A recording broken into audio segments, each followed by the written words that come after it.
Казахстане пашыраюцца масавыя пратэсты. Людзі выйшлі на вуліцы амаль усіх буйных гарадоў. Усё пачалося з пратэстаў супраць падаражання газу.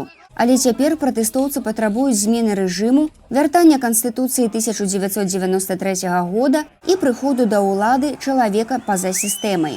У актобы на плошчы ля гарадской адміністрацыі сотні людзей.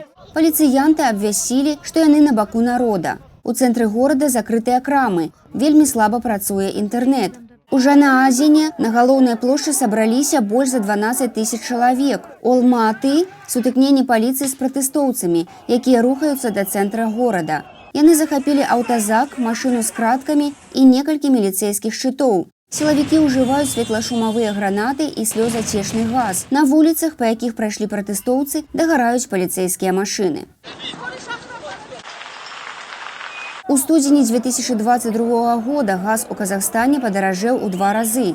Жыхары з шахцёрскага горада Жанаазін узбунтаваліся. Ім стала не па кішэні запраўляць свае машыны. Хутка пратэст перакінуўся на суседнія гарады, а неўзабаве дайшоў і да самага буйнога горада Казахстана – Алматы. Улады спярша не рэагавалі. Пасля паабяцалі прадаваць газ нават танней, чым раней. Раніцай 5 студзеня пайшоў у адстаўку кабінет міністраў Казахстана. Яго зрабілі крайнім. Але пратэстоўцаў гэта не задаволіла. І яны пачалі патрабаваць, каб з улады сышоў Нурсултан Назарбаев, які кіруе Казахстанам 30 гадоў. У заходніх раёнах краіны уведзенае надзвычайнае становішча. У Алматы – каменданцкая гадзіна. Гэта значыць, што ўлада пераходзіць у рукі сілавікоў.